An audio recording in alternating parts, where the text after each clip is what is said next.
All right, welcome to L'Expression Creative Studios, an awesome place for the arts where I get to hang out with really talented people, mostly artists, but also people just like you and me, people from the community, people who have other type of profession, but do integrate art in one specific way into that profession. And I really want to do this because I want you to discover, just as I have discovered, that art is a powerful, powerful tool, not just a hobby, but that can be used for the healing and the growth of our community, as really a tool that can help community and humanity just be better.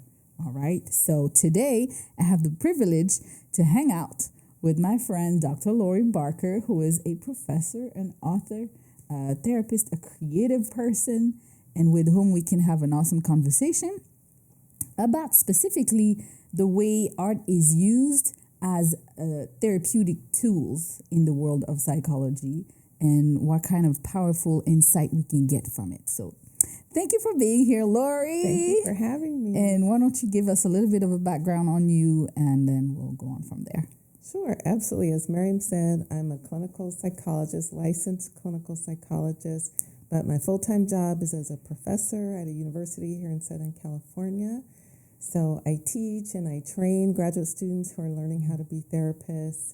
And I also do research. My main area of interest is multicultural psychology. So as Miriam mentioned, I do have a textbook that I co-authored on that subject, on multicultural psychology.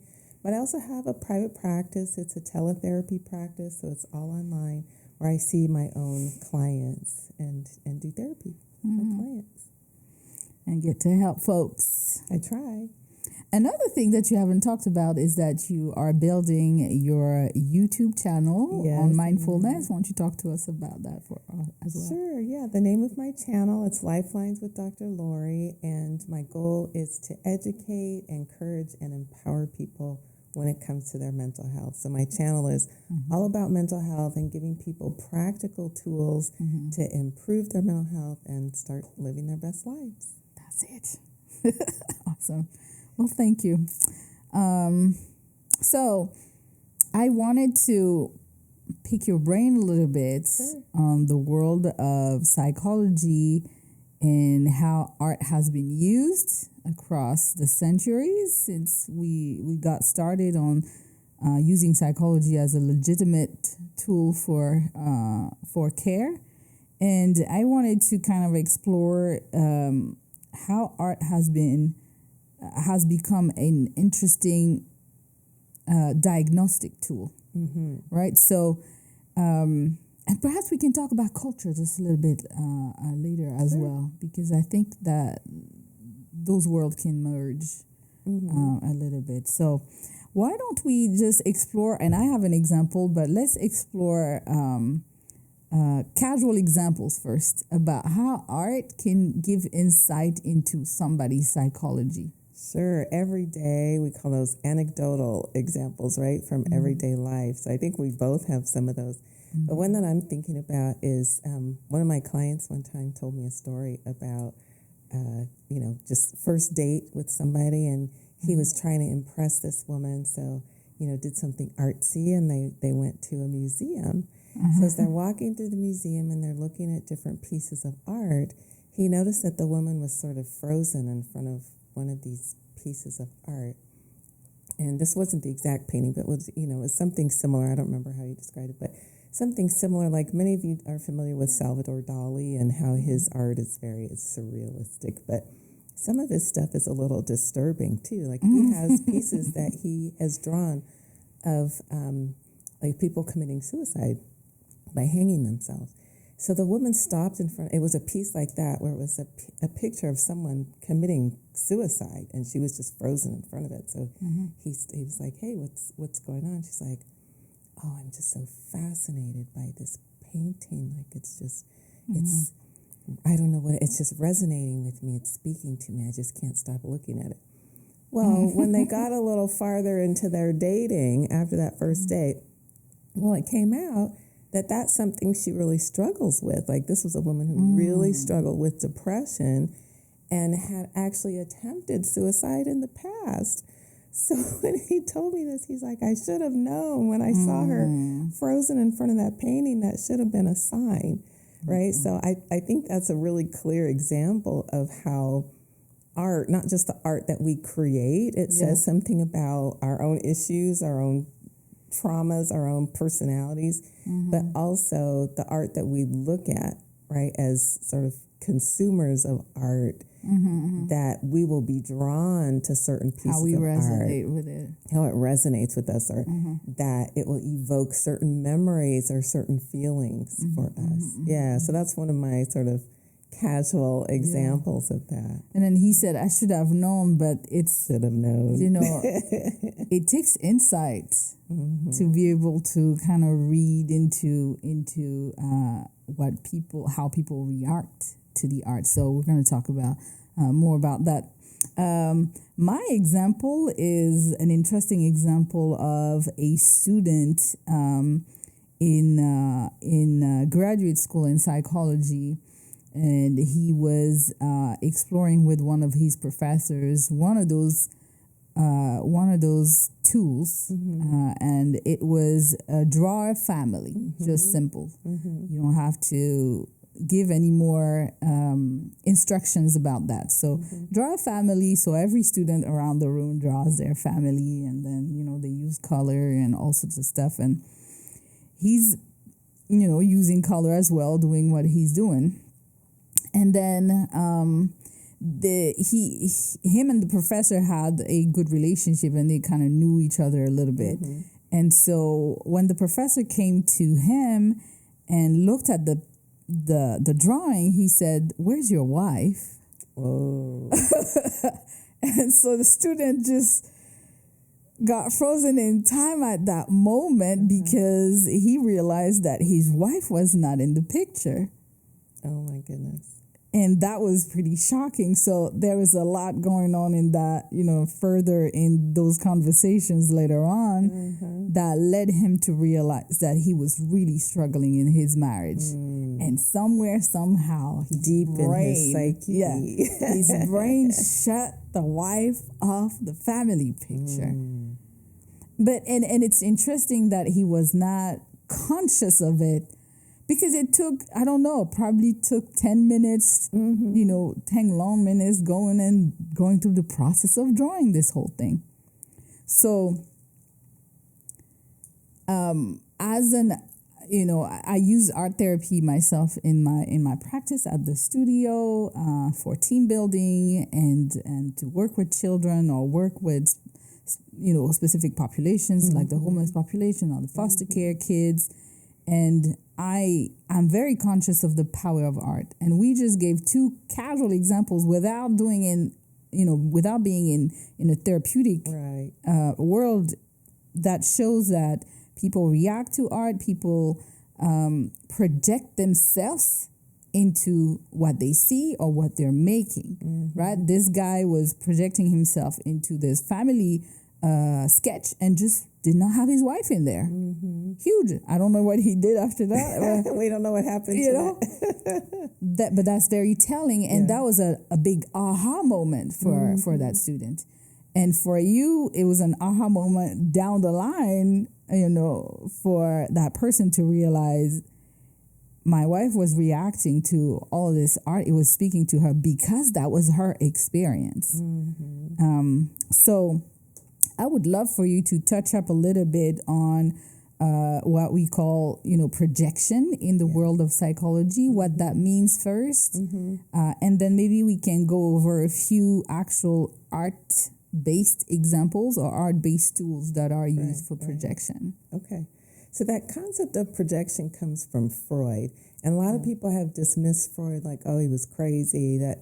But his theories had a major impact on Western culture and how we think. So I would say to my students, do you believe that what happened to you as a child has a profound effect on you when you're an adult? And most people, yeah, sure, of course. I go, okay, that's Freud. Or do you believe that there's a part of your mind that's unconscious that you're not aware of, that's going on in the background? Oh, yeah, sure. Okay, that's Freud, right? So there's certain concepts that we learn from him, even though you may dismiss some of the other things that he said, you don't believe those, but he had a huge impact on how we understand people and how our mind works and you know, how we develop our personalities and how our childhood, our families impact us. So the idea of projection comes from Freud, and it's what he called a defense mechanism. So it's this thing that we use to protect ourselves from what makes us uncomfortable or causes us anxiety or tension. And what he said is that we take our own stuff, our own internal, often unconscious stuff, and we project it outward. So even if you think of like a blank screen, that instead of us owning our own stuff, we project it out onto the screen. So that screen might be we project it out onto other people, or in this case, we project it onto a piece of art. Right? And so that means that we're doing this because we don't want to feel it? Sometimes, right? Sometimes it's something that we're not aware of or we don't want to own. So, for example, you know, we think of, oh, whatever we criticize in other people, it's because it's really our issue. Like, oh, that person, they're so greedy, can't stand that, when really you're probably the greedy person, but you can't own that, so you project it out onto other people. So that's the idea behind projection, is that we take our own issues, whether conscious or unconscious, and because for whatever reason it makes us uncomfortable or it's not acceptable, whatever, we don't own it, we project it outward, whether it's onto other people or it's onto a thing, like a piece of art. Beautiful. Okay. So, and then, you know, Freud, Carl Jung, others have developed some types of tools to go with that understanding. Once we understand that we're projecting, I don't know how it happened, but probably casually through a therapeutic experience, they started realizing, okay, I'm showing you an image, or you talk to me about an image or a piece of art that is in your living room, and then you're having all this relationship with that piece. What does that mean? So I don't really know how that came about. Yeah, what well, do you think? Many of them, like you mentioned, Carl Jung, for example, he talked about that, how things about our psyche, even for sort of human beings as a whole, are expressed through art. Like we had a previous conversation in part one of this about mandalas, right?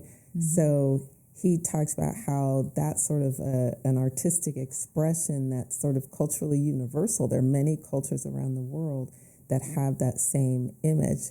So Carl Jung is an example of one of the, you know, grandfathers of psychology who looked at things like art and symbolism and how those are expressions of who we are as human beings, of our psychology.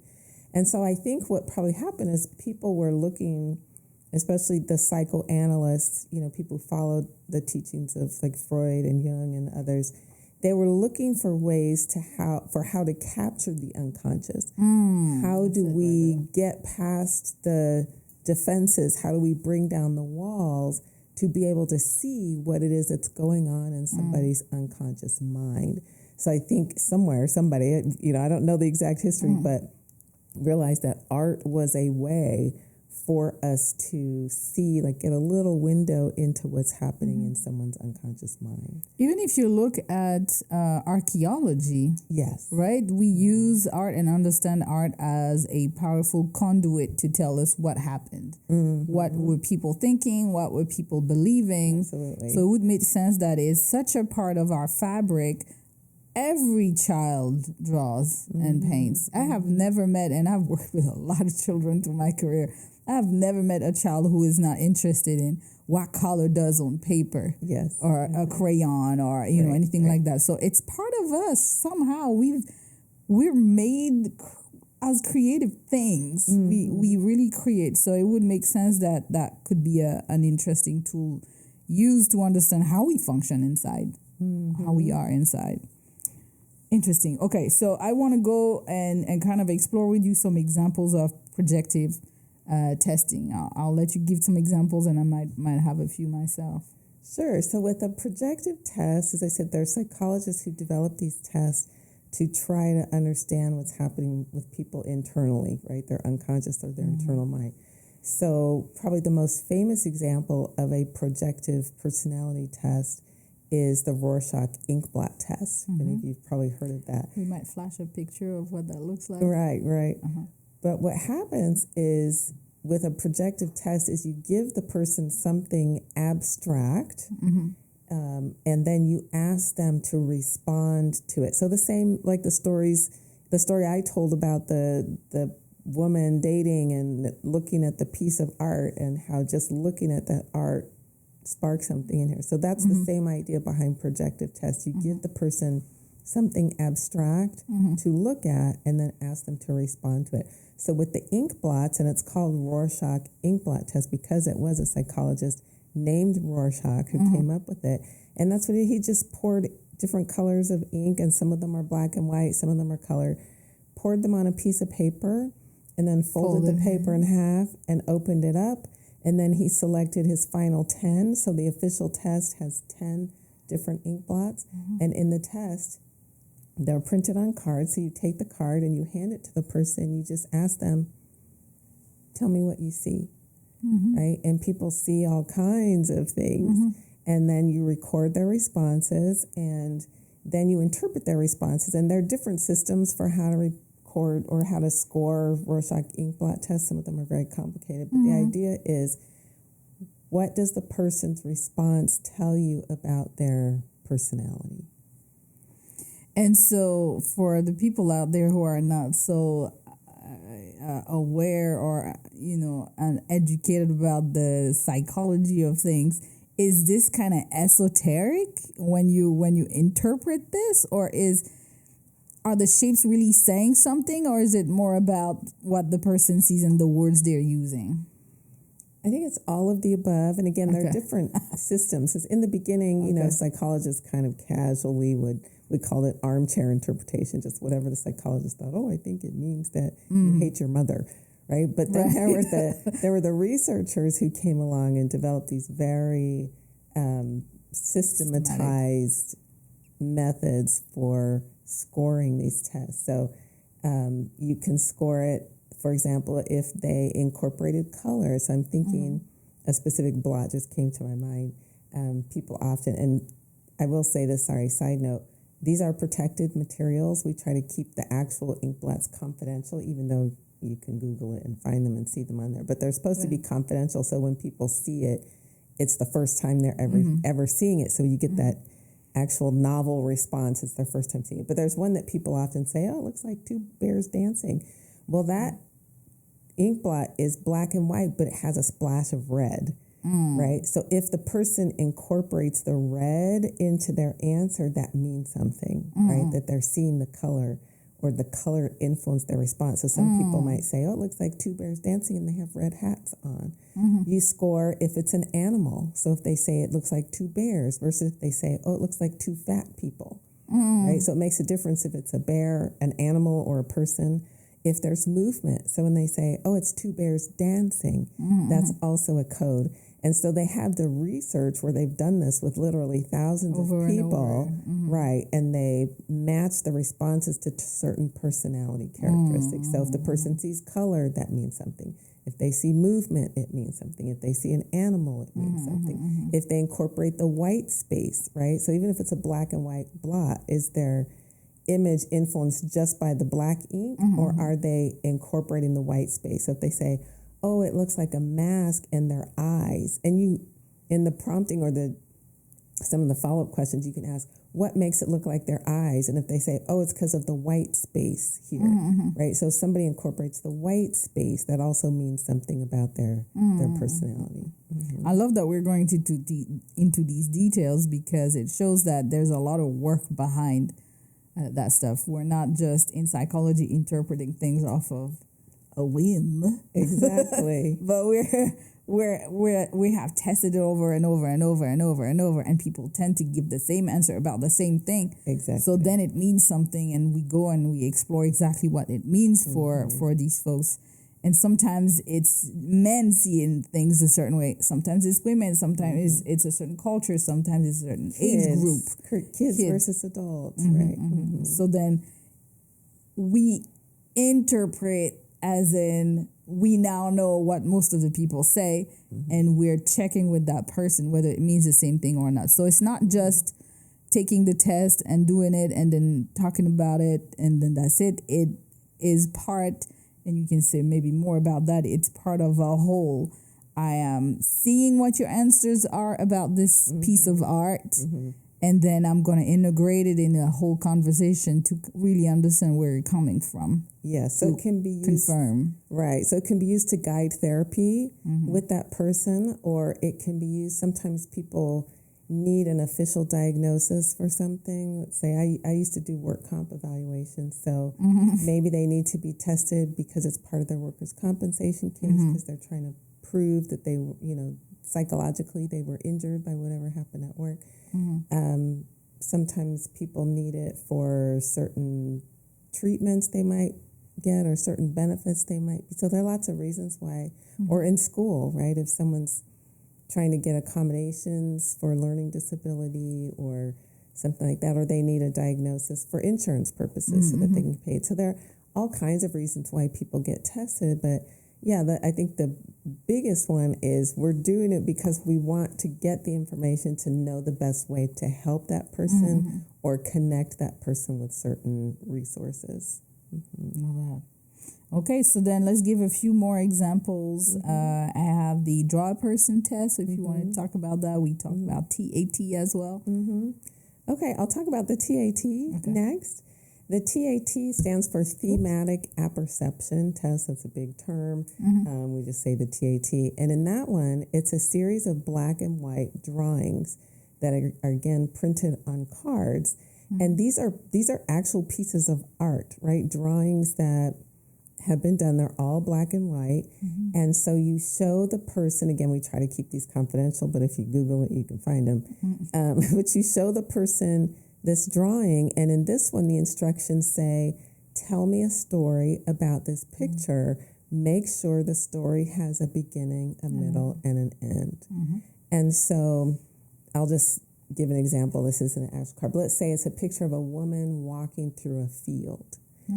And the person looks at the picture and they say, oh, this woman, she just went through a really bad breakup and she's really sad. So she went through this field and she's crying because she doesn't know what's going to happen, right? So one person might tell that story, but another person might say, oh, this woman's on vacation and she saw this field and she's just out there really enjoying herself, So the same picture, but you can get two very, very different stories. And again, different systems for interpreting the TAT, but the original one by the person who created it is that the stories are supposed to tell you something about that person's needs, right? So we all have different core needs. Our need might be a need for nurturance, a need for love, a need for achievement, a need for control. So based on what they say in their story,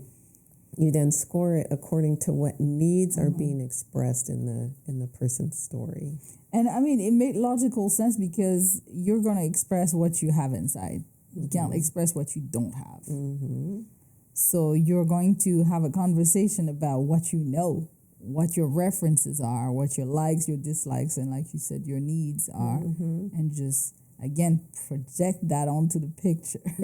And your past experiences, right? So a lot of it, again, the psychoanalysts like Freud, who believe so much in how important your childhood experiences are with your family of origin, it's also believed to be influenced by that, right? Like what happened to you in your past, what happened in your family of origin that then shapes your personality, which then is going to come out in what you see in this picture and the story that you're telling about this picture. Because that's what's in you. Yeah, makes sense. So then you want to know about the draw person. Yeah, draw a person, and I'll give a fun research story about that as well. Yeah. So this type of projective test is different because the first two I gave, the Rorschach and the TAT, the piece of art is already there. So you show the person the piece of art. In the draw person, they are creating the art. And so, as you mentioned earlier, the instructions are really simple. It's just draw a picture of a person, and the only caveat you put on it is it can't be a stick person. Because, a lot of people who are like, oh, I'm not an artist, I can only draw stick people. You can do that in a different, but in the draw a person, we say it can't. We push you a little bit. It can't be a stick person. You have to draw a full person. And you don't even tell them, draw a picture of yourself. So in the debrief afterwards, there's some questions you ask. So you ask, who is this? Right? Who did you draw a picture of? Some people say, oh, it's me. Or they might say, my husband, or my wife, whoever it is. They'll just, or they might say, oh, it's not anybody, I just drew a picture. And then you ask sort of if you notice something. Oh, I noticed that some people will put a thought bubble or a speech. Conversation. Right. And they'll write in. So you might ask, oh, I noticed that you wrote something in here. Tell me about what you wrote. Yeah. Or I noticed like the person's hands are behind the back. Do you know why you drew it with their hands behind their back? So you have a conversation and ask them some questions. But again, there's some systems for scoring the draw person where you look for certain things. Like you look at how, did they draw a little tiny person or did they draw a big, huge person? Did they put the hands behind the back or in the front? Can you see the hands? Did they draw eyes? Did they not draw eyes? Yes, did they draw it smiling? Right? Even did they draw teeth if the person's smiling? So all of those different features in the drawing mean something. And again, they've done the research where they've done this with thousands of people so they can compare this person's drawing to what, thousands of other people have drawn. Yeah, I remember some testing that out and some people just not even putting hands. Right. That's another subject because we don't have a lot of time today, but interpreting these drawings is absolutely fascinating. It is. And I always really enjoyed that part of grad school, because that was really my stuff. Yeah. Beautiful. And so, it takes time. It's not something that is easy to do necessarily because you have to bring in your education and what you've learned and all these techniques and all that research together. Plus some, experience really testing it with people. But you discover yourself as a budding therapist. You start discovering and seeing patterns across people. And if you use those tools, you also start being very aware of who's probably going to draw this or not based on what's going on. And it doesn't, because we've been talking about formal testing, it doesn't have to be part of a formal assessment that you do with someone. So yes, if as a therapist, I think it might be helpful to do that as an activity with my client. So as you pointed out, like the draw family, the formal name is a kinetic family drawing. And so what we'll actually say to people is draw a picture of your family doing something together. Those are the instructions. So even though I might not be formally testing my client, especially if it's a kid, right? I might just say, hey, let's draw a picture of your family doing something together. Casually. Then I'm casually, I'm doing the informal interpretation or assessment just for this child. So I kind of know what direction to go, like what some of the main issues might be for this child. So some of them, maybe they'll draw the family watching something on TV or Netflix together, and they may draw the whole family sitting together on the couch, and then they draw themselves sitting on the floor. Right. So what does that tell you? Right. Something about this kid's position in the family or how they feel. Different, huh? They feel themselves being a little bit separate in the family. Right. Or I love that. Or like you said, who do they put in the picture? Who do they leave out? Yes. Right. And what are they doing together? Some families don't do a lot together. So some kids might draw everybody in the picture separate, doing something separate. Some dad's on his computer, mom's washing dishes, brother's on his cell phone, right? Yeah. So it can really tell you a lot about what's happening in that person's life. Give you a lot of, we call it like good, rich clinical material that we can work with in therapy. As part of a whole, treatment and work with that person to really understand their background. Exactly. I love that. So I wanted to bring up a little bit of my own research. And that's, again, a whole other use of art. I had this professor who was using a draw a person, sort of derivative draw a person test with her patients. She was in health psychology, a whole branch of psychology that deals with people who have illnesses, compliance to medication, like understanding people's behavior around the world of care. And she was working with these patients who had very rare diseases, and she was asking them to draw themselves at different stages of the evolution of the disease. And she discovered over time, testing and working with these different folks, that although they were not necessarily artists at all, they were very accurate about the stage of their disease across their drawing. And so she started using that not only to help them talk about what they were going through, but also as a diagnostic tool for the doctors. Okay. And so she started bringing that up and asked them, where do you think this person is in the progression? And they were comparing that to actual conversations with the patients. And so in that particular drawing, you could see their hope.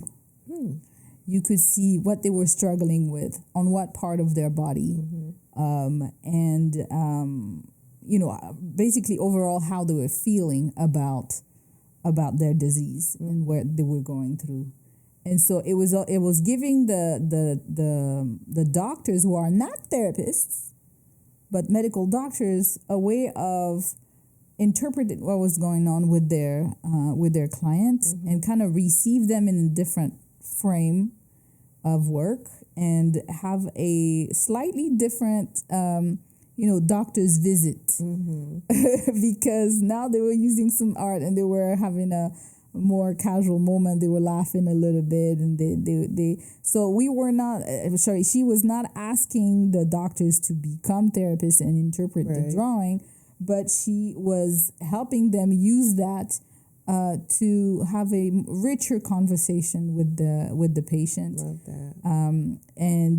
And turns out they were both the patient and the doctors were very accurate about where the person was in that process of healing. And so as a graduate student, you always have to think about what kind of research you can come up with.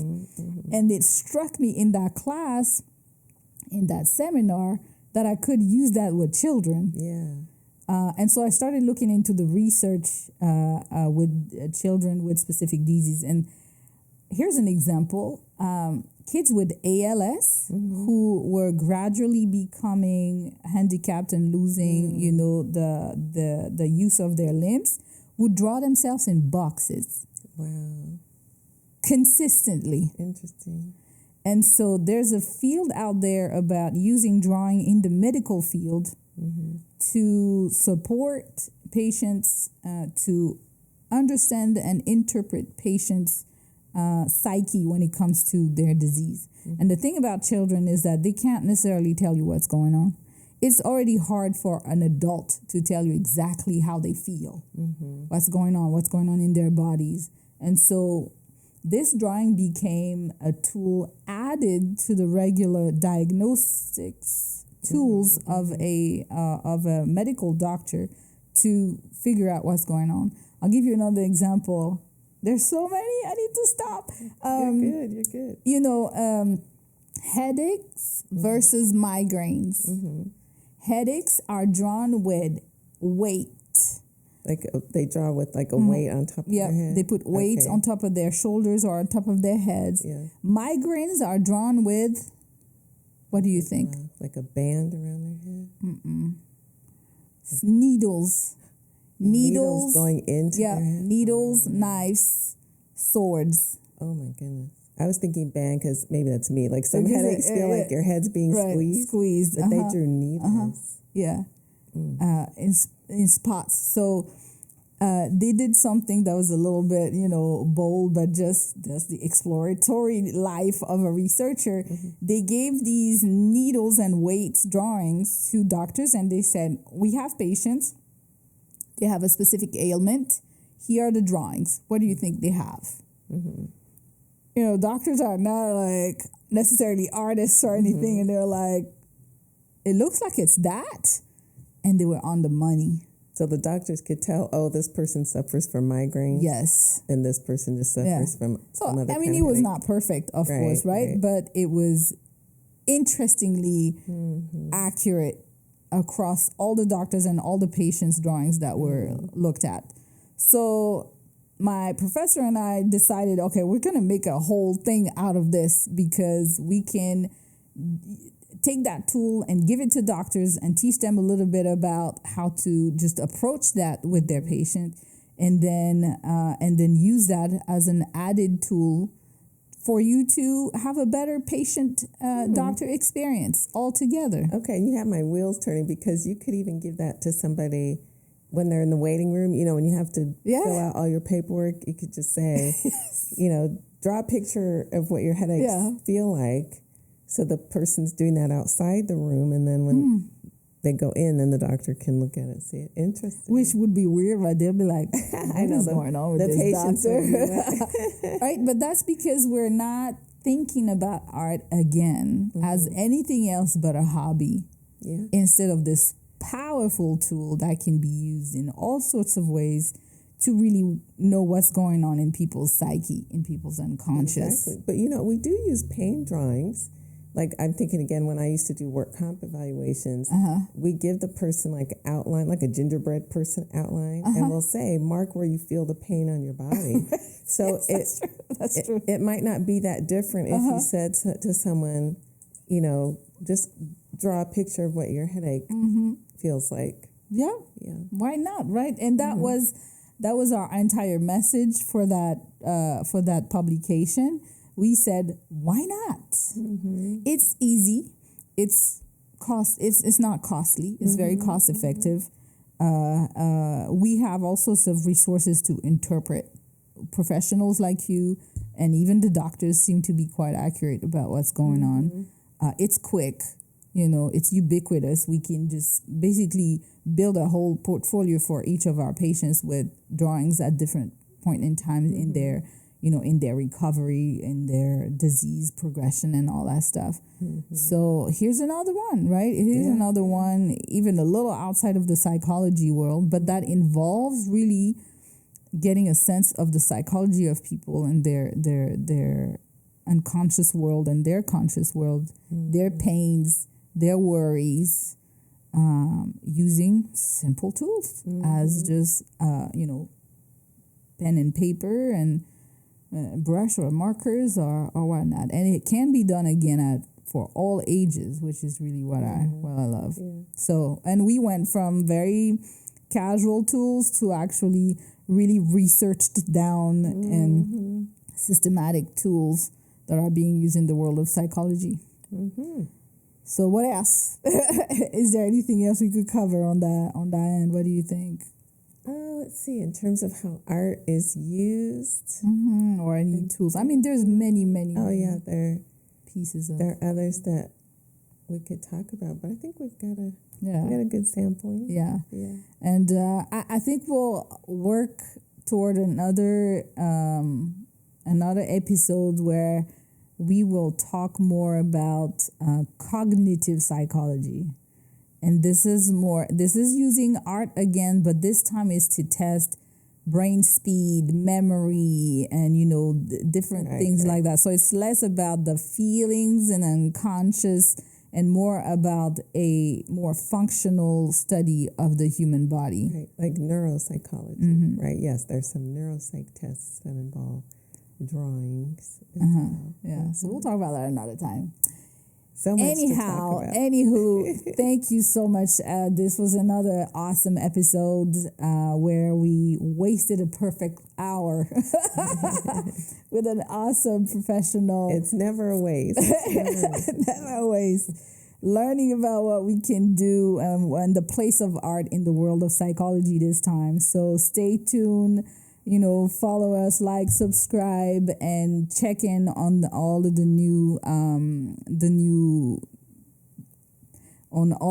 episodes that are coming up where art will be involved. And please go, and we'll have all the information down there. Go and check Dr. Lori's channel. Can you say the name again of the YouTube channel? My channel is Lifelines with Dr. Lori. Lifelines. And see how she really is bringing it peace into your life. Just looking at ways that we can unwind and take care of ourselves and be kind of to ourselves in this crazy fast-paced world. So thank you to the man behind the camera as well, Dr. Baron. We'll have all his information down here, and just stay tuned for the next one. Actually, don't turn it off yet. Okay. Because I just thought of an example. So sorry, we can edit it back in. Yeah. Is that okay? Uh-huh. Okay. All right, we do it. Very clap. Yeah. So yes, I have an example of a client that I worked with. I think he was 13 at the time that I worked with him.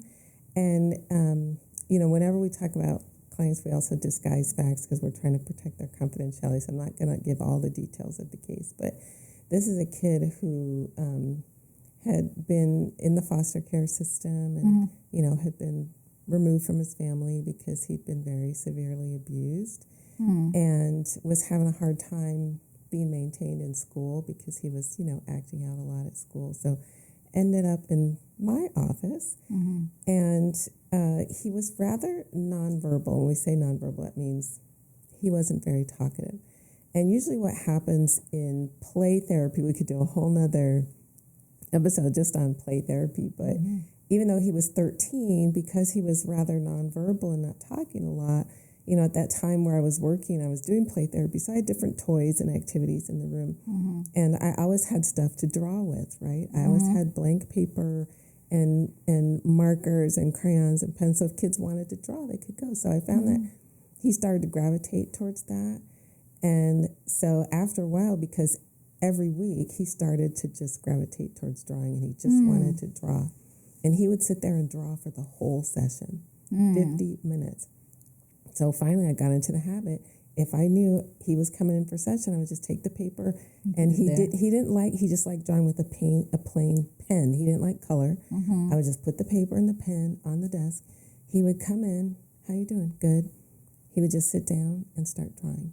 I wouldn't have to say anything. And he drew almost like a cartoon series, how a comic has different panels. So every page was a different panel. And what he would draw were these fantasies about revenge against the people who had abused him. So let's just say, for example, in one of the series, he drew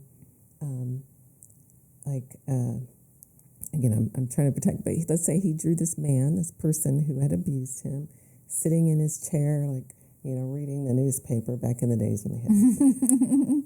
And then he would draw himself sneaking into the room with the man who's reading the newspaper. And then in the next frame, you see him, he pulls out a bomb. And then you see him light the bomb. And then he's rolling the bomb under the chair. Wow. Then the bomb explodes and he's drawing body parts flying all over the page, right? And I wouldn't even say anything. He would just sit there and draw and draw and draw.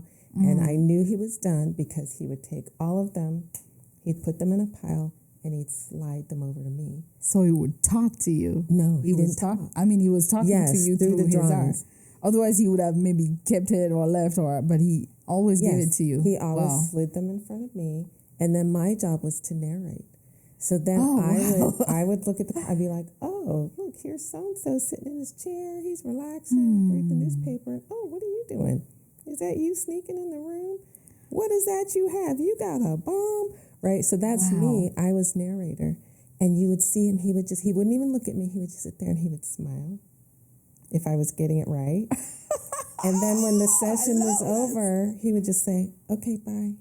See you next week. We did that for almost a whole year. Oh, wow. Wow. And at the end, when we were terminating when we were finishing, I needed to have a conversation. At some point. So I said to him, so what did you get out of coming here? And he said, I'm not as angry anymore.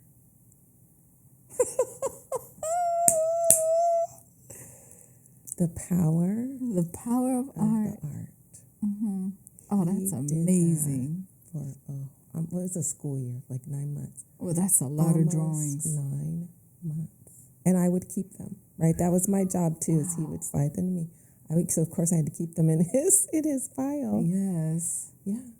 And that's what he said. And I mean, outside of that, with his caregiver and stuff, we were doing other work about trying to get him into a school that was more appropriate for him and that kind of thing. So it was also reflected in his behavior outside of session. He did calm down, stop acting. We were successful in getting he was getting it out on the paper. Exactly. We were successful at getting him into a special school where by the end he was being maintained in that school. So yes, because he was processing it. He was getting it out.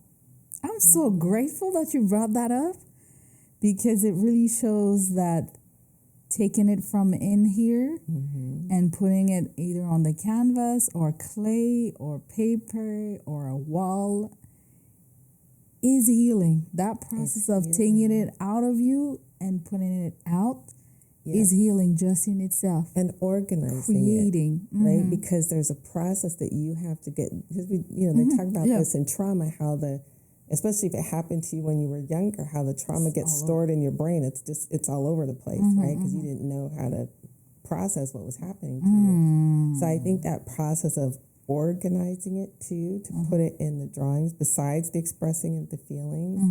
And even though for him it was fantasy, he didn't actually get to have revenge on these people who abused him. But just imagining it and organizing it was healing for him. Wow. I'm not going to say anything else. Right. The power of art. The power. That's all it is. Yeah. Thank you. Thank you so much for Thank this. you for having me. This has been beautiful. All right, so we'll figure out how to edit that in Oh, I love later. it. But I thought